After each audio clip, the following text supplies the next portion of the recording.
BNP Paribas considère que c'est à elle et à elle seule de fixer le tempo.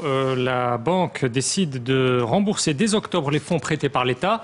Elle annonce une augmentation de capital et s'offre même le luxe de finir à la hausse en bourse, plus 2,3%. Hubert Coster.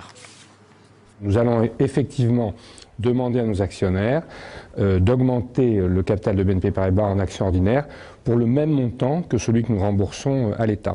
4,3 milliards d'euros d'augmentation de capital, des dividendes aux actionnaires payés en actions ainsi qu'une part réservée aux salariés, le tout pour 1 milliard d'euros.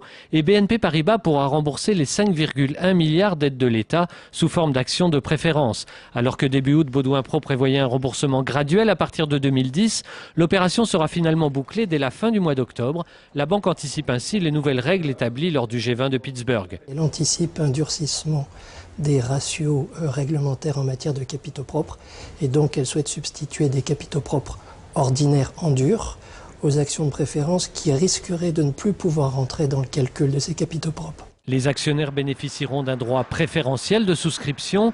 Selon la banque, le bénéfice par action augmenterait d'environ 8%.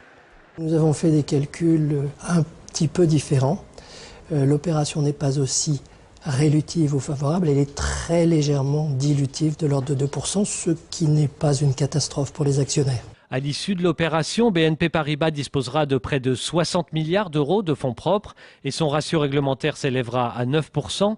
Beaucoup d'autres banques européennes devront elles aussi se recapitaliser dans les mois à venir, mais en arrivant ainsi la première sur les marchés, la banque française accroît ses chances de séduire les investisseurs.